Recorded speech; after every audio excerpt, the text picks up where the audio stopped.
Hello बच्चों, आज हम स्टार्ट करने जा रहे हैं आईसीएससी क्लास 7th के ज्योग्राफी का चैप्टर नंबर 9 और चैप्टर का नाम है Australia, location, political divisions and physical features. लेकिन स्पेशली हम इस वीडियो में देखेंगे हम लोकेशन और पॉलिटिकल डिवीजन। तो चलिए शुरू करते हैं हमारा 9th चैप्टर। तो क्या पढ़ेंगे आज हम पढ़ेंगे ऑस्ट्रेलिया। ठीक है, ऑस्ट्रेलिया कॉन्टिनेंट के बारे में पढ़ेंगे। यहाँ पर आप देख सकते हो मैंने एक ऑस्ट्रेलिया का मैप बनाया है और आज हम इसी कॉन्टिनेंट के बारे में हम पढ़ेंगे।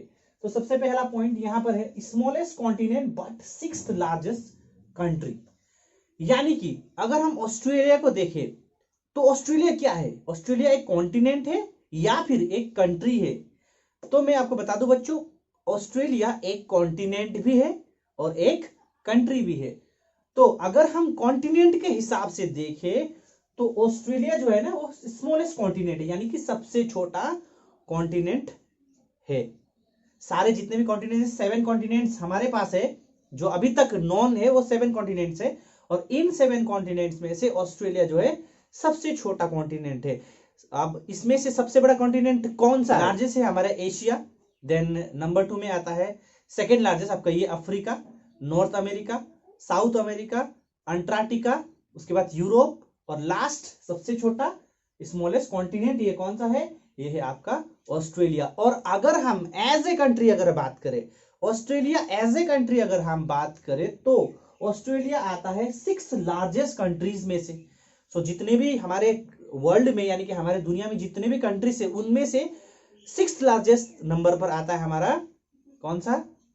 ऑस्ट्रेलिया आता है। तो अगर हम लार्जेस्ट कंट्री का बात करें तो लार्जेस्ट कंट्री है रशिया नंबर 1 और नंबर 2 में आता है आपका कनाडा, नंबर 3 में आता है आपका चाइना और नंबर 4 में आता है आपका यूएसए, नंबर 5 में आता है आपका ब्राजील और नंबर 6 में आता है आपका ऑस्ट्रेलिया। तो अगर हम एज ए कंट्री अगर हम ऑस्ट्रेलिया को देखें तो वो 6 लार्जेस्ट कंट्रीज में से है और एज ए कंटिनेंट अगर हम देखें तो Australia is smallest continent out of the 7 continents of the world. ठीक है, अब आपको क्या करना है, आपको बताना है यानी कि कमेंट सेक्शन में आपको कमेंट करना है कि हमारा इंडिया जो है वो कितने नंबर पर आता है on the basis of the size of the country. Okay, तो ये हो गया।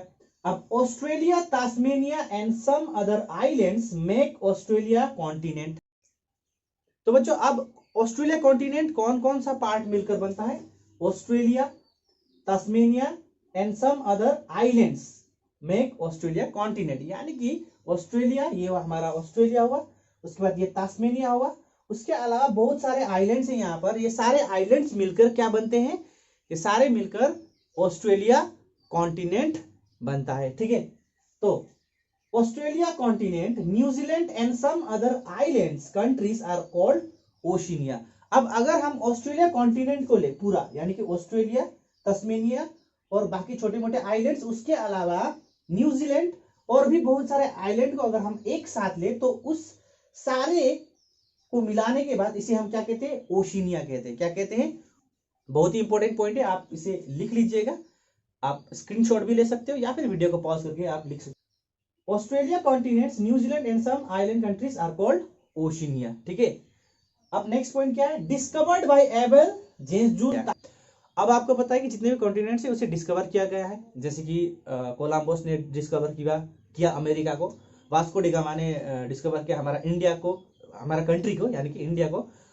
तो इसी तरह से ये जो ऑस्ट्रेलिया ना, ऑस्ट्रेलिया को भी डिस्कवर किया। अब किसने किया? ऑस्ट्रेलिया को डिस्कवर करने वाला का नाम था एबल जेम्स जून तास्मेन और ये एक डच नेविगेटर था, या आप कह सकते हैं डच सेलर। अब डच सेलर का मतलब वो इंसान जो हॉलैंड में रहता हो, यानी कि हॉलैंड का नागरिक आप कह सकते हो या फिर नेदरलैंड का नागरिक। आपको पता है हॉलैंड और नेदरलैंड सेम है, नेदरलैंड का नाम ही हॉलैंड है और हॉलैंड का नाम ही नेदरलैंड है। ये हमने पढ़ा था यूरोप वाले चैप्टर में। ठीक है, अब यूरोप से यानी कि हॉलैंड से एक एबल जेम्स जून तास्मेन नाम का एक नेविगेटर, एक सेलर, वो क्या करता है? वो 1642 में ऑस्ट्रेलिया पहुंचता है। ठीक है, ऑस्ट्रेलिया पहुंचता है और पहुंचने के बाद वो क्या करता है? इस जगह को बता देता है कि ये हॉलैंड है। वो क्या कर देता है? इसका नाम यानी कि ऑस्ट्रेलिया का नाम हॉलैंड रख देता है। ठीक है, अब Tasman Sea and Tasmania are named after him. अब एबल जेम्स तास्मेन, यानी कि ये तो तास्मेन जो है इसने ऑस्ट्रेलिया को डिस्कवर किया, इसीलिए ये जो आइलैंड है इसका नाम तस्मेनिया पड़ा इसी का नाम पर, ठीक है। और ये जो वाली ये वाली जो सी है ना, ये वाली सी, इसको तास्मेन सी कहा जाता है, तास्मैन सी, ठीक है। तो ये तास्मेन सी और ये तास्मेनिया इसी एबल जेसुन तास्मेन का नाम पर पड़ा, ठीक है। तो सबसे पहला इंसान या फिर कहिए किसने डिस्कवर किया था ऑस्ट्रेलिया को? एबल्स जेसुन तास्मेन। और कब किया था? 1642 में, ये आपको याद रखना। और ये कहां का इंसान था? ये इंसान था डच नेविगेटर था, यानी कि ये हॉलैंड का इंसान था, और इसने इस एरिया को कह देगा ये हॉलैंड है। अब क्या हुआ? अब हुआ captain James Cook from England reach in 1788, hoist his flag on the eastern coast and claimed England. अब क्या हुआ? एबल जेम्सन तास्मेन 1642 में आया, उसके बाद उसका लगभग 100 साल बाद, 100 साल नहीं आप देख सकते, 150 साल बाद कैप्टन जेम्स कुक इंग्लैंड से सेल करते हुए ये यहां पर पहुंचा, सिडनी पहुंचा। उसने क्या किया? उसने अपना इंग्लैंड का फ्लैग को वहां पर होस्ट कर दिया, यानी कि वहां पर उसे गाड़ दिया, और उसने कह दिया कि ये इंग्लैंड का टेरिटोरी है।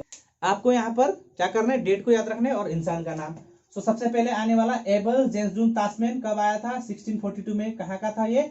हॉलैंड का था। उसके बाद उसका लगभग 150 साल बाद कौन आया? Captain James cook. Captain James cook आया, कहाँ का था? इंग्लैंड का था, याद रखना है।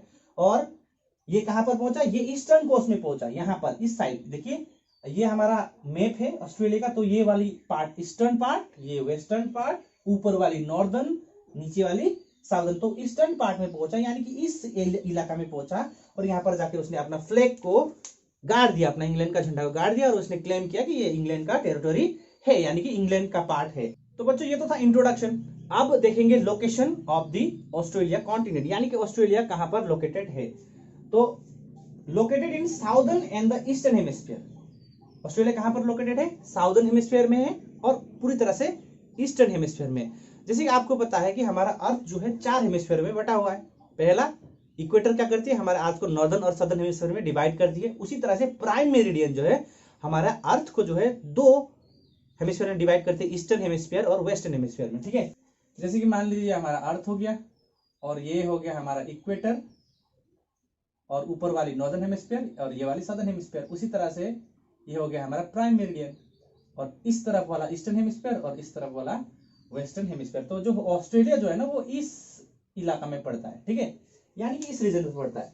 तो अगर हम इक्वेटर को देखें तो ये साउदर्न हेमिस्फीयर में आ गया, और अगर हम ये क्या कहते हैं ना इसे प्राइम मेरिडियन को देखें तो ये ईस्टर्न हेमिस्फीयर में आ गया। तो इसीलिए ऑस्ट्रेलिया जो है एंटायरली सदर्न हेमिस्फीयर और ईस्टर्न हेमिस्फीयर में लाई करता है, ठीक है। उसके बाद Tropic of Cancer passes through it. तो अगर हम मेन लेटीट्यूड की बात करें तो हमारा अर्थ में कितना लेटीट्यूड से? मेन 5 मेन लेटीट्यूड से। Equator, Tropic of Cancer, Tropic of Capricorn, Arctic Circle, Antarctic Circle, ठीक है। 5 लेटीट्यूड में से, यानी कि 5 मेन लेटीट्यूड में से ट्रॉपिक ऑफ कैप्रिकॉन जो है ना, ट्रॉपिक ऑफ कैप्रिकॉन जो है वो क्या करती है? वो ऑस्ट्रेलिया के बीच से होकर पास होती है, ठीक है। So Tropic of Capricorn passes from the middle of the Australia, ठीक है। तो यहां पर क्या लिखा है? Through it, from the it लिखा है, लेकिन आपको लिखना है कि ये from the middle of the continent. और अगर हम इसकी एक्सटेंट की बात करें, यानी कि लेटिट्यूडनल और लॉन्गिट्यूडनल, देखिए बच्चों, किसी भी कंट्री का या फिर किसी भी कॉन्टिनेंट या फिर किसी भी रीजन का जब हम एक्सटेंट की बात करते हैं तो उसमें हमको दिखाना होता है या फिर बताना होता है कि वो कितने लेटिट्यूड्स के बीच में आ रहे हैं, और कौन कौन से लेटिट्यूड के बीच में आ रहे हैं, और कौन कौन से लॉन्गिट्यूड्स के बीच में आ रहे हैं। तो अगर हम इसकी यानी कि ऑस्ट्रेलिया का अगर हम एक्सटेंट की बात करें तो इसका लेटिट्यूडनल एक्सटेंट की अगर हम बात करें तो 10 डिग्री साउथ से लेकर 44 डिग्री साउथ तक ये फैला हुआ है, ठीक है, ठीक है। 10 डिग्री साउथ, अगर यहां से हम ऐसे लेटिट्यूड बनाएंगे तो ये जो होगा वो 10 डिग्री साउथ वाले होगी।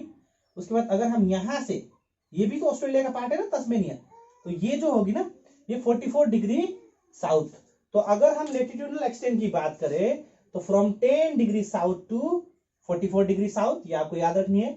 और अगर हम लॉन्गिट्यूडनल एक्सटेंट की बात करें तो 112 डिग्री ईस्ट से लेकर 154 डिग्री ईस्ट तक, ठीक है। तो ये इसका एक्सटेंड है। ये सारे पॉइंट्स बहुत ही इंपॉर्टेंट है। आपको क्या करनी है, आपको वीडियो को पॉज करनी है या फिर स्क्रीनशॉट लेके इसको लिखना है और इसको आपको याद करना है, ठीक है। तो हमने क्या देखा बच्चों, लोकेशन देखा। हमने क्या देखा, ऑस्ट्रेलिया जो एंटायरली साउदर्न हेमिस्फीयर में और ईस्टर्न हेमिस्फीयर में पड़ता है। उसके बाद इसका एक्सटेंड भी हमने देखा, लॉन्गिट्यूडनल और लैटिट्यूडनल एक्सटेंड। 10 डिग्री साउथ से लेकर 44 डिग्री साउथ तक है इसका लैटिट्यूडनल एक्सटेंड। और अगर हम लॉन्गिट्यूडनल एक्सटेंड की बात करें तो 112 डिग्री ईस्ट से लेकर 154 डिग्री ईस्ट तक है इसका लॉन्गिट्यूडनल एक्सटेंड, ठीक है। अब हम क्या देखेंगे, अब हम देखेंगे बाउंड्रीज, यानी कि ऑस्ट्रेलिया के जो आउटर मतलब बाउंड्रीज में कौन कौन सा वाटर बॉडीज आता है, या फिर कौन कौन सा ओशियंस आता है, या फिर कौन कौन सा कंट्रीज आता है, क्या आता है हम देखेंगे। तो अगर हम ऑस्ट्रेलिया को देखें यहां से, तो अगर हम ऑस्ट्रेलिया का डायरेक्शन की बात करें तो ये हो गया आपका ईस्ट, इस रीजन वाली वेस्ट, ऊपर वाली नॉर्थ और नीचे वाली साउथ, ठीक है। तो अगर हम इसकी बाउंड्रीज की बात करें, यानी कि ऑस्ट्रेलिया की बाउंड्रीज की बात करें, तो अगर हम ईस्टर्न साइड आए तो ईस्टर्न साइड में है ये सारा पैसिफिक ओशन। कौन सा ओशन है, पैसिफिक ओशन। तो मैंने यहां पर लिखा है पैसिफिक ओशन, ई का मतलब ईस्टर्न साइड। तो अगर हम ऑस्ट्रेलिया के ईस्टर्न साइड का बाउंड्रीज का बात करें तो ईस्टर्न साइड में पूरा पैसिफिक ओशन है। और अगर हम वेस्टर्न साइड की बात करें तो ये वाली वेस्ट होगी। तो वेस्टर्न साइड में हमारा कौन सा ओशन है, इंडियन ओशन है। कौन सा ओशन है, इंडियन ओशन। ये आपको याद रखनी है, ठीक है। Eastern side Pacific ocean, western side Indian ocean. तो अगर हम नॉर्दर्न साइड जाए तो नॉर्दर्न साइड की अगर हम बात करें तो नॉर्दर्न साइड से कौन सा बाउंड्री में है आपका, तिमोर सी और एरोफोरा सी, ठीक है। तो यहां पर मैंने एन लिखा है, यानी कि नॉर्थ। और अगर हम सदर्न साइड आए, यानी कि साउथ की तरफ अगर हम देखें तो ऑस्ट्रेलिया का साउदर्न साइड में साउदर्न ओशन, कौन सा ओशन है, साउदर्न ओशन है। तो Australia is bounded by Pacific Ocean from the east, Indian Ocean from the west and Timor Sea and Arafura Sea from the north and Southern Ocean from the south। यानी कि ये सारे oceans इसका क्या है, इसको बाउंड करके रखे हुए, यानी कि इसका बाउंड्री का तरह काम कर रहा। तो ये पॉइंट भी आपको याद रखना है, कौन कौन सा ओशंस, कौन कौन सा सीज इसके चारों तरफ है और वो कौन सा डायरेक्शन में है, ठीक है। तो ये हो गया हमारा बाउंड्री ऑफ द ऑस्ट्रेलिया। अब हम देखेंगे political divisions of the Australia, यानी कि ऑस्ट्रेलिया को कितने पार्ट्स में डिवाइड किया गया है। जैसे कि हमारा अगर हम अपने कंट्री की बात करें, इंडिया की बात करें, तो इंडिया भी बहुत सारे स्टेट्स में डिवाइडेड है, यूनियन टेरिटरीज में डिवाइडेड है। उसी तरह से ऑस्ट्रेलिया भी बहुत सारे टेरिटोरीज में या फिर कहिए बहुत सारे स्टेट्स में डिवाइडेड है। वो कौन कौन सा है चलिए हम देखते हैं, लेकिन इसका जो नंबर है ना उतना ज्यादा नहीं है हमारा कंट्री का जैसा। तो चलिए देखते हैं। तो आप ये देख सकते हैं, ये मैप मैंने बनाया है, रफ मैप है एक। तो यहाँ पर ऑस्ट्रेलिया का जो रीजन है ना, ये रीजन यहां से इसका बाउंड्री बना दिया गया है और इसका नाम दिया गया है वेस्टर्न ऑस्ट्रेलिया। कौन सा ऑस्ट्रेलिया, वेस्टर्न ऑस्ट्रेलिया। मैंने आपको कहा था कि ये जो पार्ट है ये वेस्टर्न पार्ट है कि नहीं, ये वाली पार्ट कौन सा पार्ट है, वेस्टर्न पार्ट है, इसीलिए इसका नाम रख दिया वेस्टर्न ऑस्ट्रेलिया। और इसका कैपिटल सिटी जो है यहां पर है और इसका नाम है पर्थ, ठीक है। तो ये वाली रीजन वेस्टर्न ऑस्ट्रेलिया, ठीक है, वेस्टर्न साइड में, इसलिए वेस्टर्न ऑस्ट्रेलिया। और इसका कैपिटल का नाम पर्थ है, वो यहां पर लोकेट करता है। अब अगर हम इस साइड जाए तो मैंने कहा था कि ये वाली साइड यानी इस साइड को हम नॉर्थ मानते हैं या फिर नॉर्थ होता है, ठीक है। तो ये जो टेरिटरी है इसका नाम है नदर्न टेरिटरी। जिस तरह से आपको आंध्र प्रदेश, जम्मू कश्मीर, मध्य प्रदेश, बिहार, उत्तर प्रदेश, इस तरह से हमने स्टेट्स का नाम दिया, इसी तरह से इस टेरिटरी का भी ये नाम दिया गया है ऑस्ट्रेलिया में। तो ये है नदर्न टेरिटरी, ठीक है, नॉर्थ का तरफ है, इसका नाम है नॉर्दर्न टेरिटरी और इसका कैपिटल यहां पर है और इसका नाम है डार्विन। आपको स्टेट्स का नाम यानी कि टेरिटरी का नाम और उसका कैपिटल का नाम को आपको याद रखना है। तो क्या था, वेस्टर्न ऑस्ट्रेलिया का कैपिटल क्या था, पर्थ था। नॉर्दर्न टेरिटरी का कैपिटल क्या है, डार्विन है। और अगर हम यहां पर आए तो ये वाली रीजन, ठीक है, ये है क्वींसलैंड। ये कौन सा टेरिटरी है, क्वींसलैंड। और इसका कैपिटल का नाम है ब्रिस्बेन। क्या है, ब्रिस्बेन, क्वींसलैंड, ब्रिस्बेन। तो अगर हम इधर आए तो मैंने आपको बताया था ये वाली साउथ है। तो इस रीजन को यहां से ये जो बाउंड्री है, ये जो रीजन है इसको साउथ ऑस्ट्रेलिया कहा जाता है या फिर साउथ ऑस्ट्रेलिया। और इसका कैपिटल का नाम क्या है, एडी। यहाँ पर ये एडिलेड है, ठीक है, यहाँ पर पूरा नहीं लिखा है, एडिलेड, कैपिटल यहाँ पर है एडिलेड है, क्या है, एडिलेड है। और यहां पर आप आइए, ये वाली रीजन, यहां से ये वाली रीजन जो है, इस रीजन को कहते हैं New South Wales, New South Wales. और इसका कैपिटल यहां पर है, कैपिटल का नाम क्या है, सिडनी, ठीक है। टेरिटोरी का नाम और कैपिटल का नाम आपको याद रखना है, यहाँ पर बहुत ही इंपॉर्टेंट है। तो अगर आप यहां पर आओगे तो ये रीजन है आपका विक्टोरिया, ये वाली रीजन, ठीक है, ये बाउंड्री है इसका, ये वाली रीजन विक्टोरिया है और इसका कैपिटल क्या है, मेलबोर्न है, क्या है, मेलबोर्न। और यहां पर आइए तस्मेनिया, ये भी ऑस्ट्रेलिया का ही पार्ट है, ठीक है, तस्मेनिया। और तस्मेनिया का जो कैपिटल है वो क्या है, होबार्ट है, क्या है, होबार्ट है। तो आपको ये सारे टेरिटरीज के नाम और इनके कैपिटल के नाम आपको याद करने हैं। और बच्चों अगर हम ऑस्ट्रेलिया का एरिया का बात करें ना, तो इसका पूरा एरिया कितना है, वो एरिया है आपका 76,82,300 स्क्वायर किलोमीटर, ठीक है। कीप इन योर माइंड, इसको याद रखना है, 76,82,300 स्क्वायर किलोमीटर। तो इस वीडियो में इतना ही, मिलते हैं अगले वीडियो में पार्ट 2 में, जहां पर हम देखेंगे ऑस्ट्रेलिया के फिजिकल फीचर्स। और मैं बता दूं आपको जाते जाते, ये सारे पॉइंट्स बहुत ही इंपॉर्टेंट है, आप इसे कॉपी में नोट डाउन कर ले और इसे याद कर ले।